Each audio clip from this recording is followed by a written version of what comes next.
Supreme court سے وہ بڑا ریلیف ملا پاکستان ریلویز کو. تو ہمیں حکم دیا گیا تھا کہ ہم رولز جو ہیں وہ فریم کر کے کیبنٹ سے اپروو کروائیں. رولز فریم ہو گئے ہیں, کیبنٹ ڈویژن کو بھیج دیے گئے ہیں, اپروول انشاءاللہ آنے والی ہے. اس کے بعد جو ہے وہ ہم یہ جو پاکستان ریلویز کی زمینیں بیکار پڑی ہوئی ہیں اور قبضہ کرنے والوں کا انتظار کر رہی ہیں, ان کو ہم کمرشل ایکسپلائٹیشن کے لیے جو ہے ایک ٹرانسپیرنٹ مینر میں آفر کرنا پرائیویٹ سیکٹر کو شروع کریں گے. پوری دنیا کا چلن یہی ہے, صرف یہاں یہ نہیں ہوتا.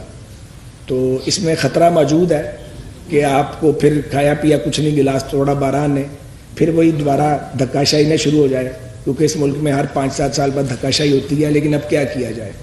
تو اگر ہم نے اپنے اداروں کو بچانا ہے تو پھر ہمیں ان کے ذرائع آمدنی میں ہر قیمت پہ اضافہ کرنا پڑے گا, کوئی دوسری چوائس ہی نہیں ہے ہمارے پاس.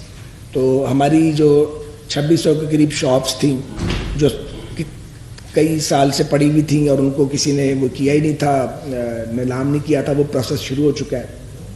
اور جن لوگوں نے ناجائز قبضے کیے ہوئے ہیں ان کو یا جگہ خالی کرنی پڑے گی یا انہیں ریگولرائز ہونا پڑے گا, اور ریلوے کی پالیسی کے مطابق جو ہے وہ ان کو پیمنٹ کرنی پڑے گی. اس سلسلے میں سفارشیں آ رہی ہیں, لیکن آپ کو پتہ ہے سفارشیں یہاں مانی نہیں جاتی.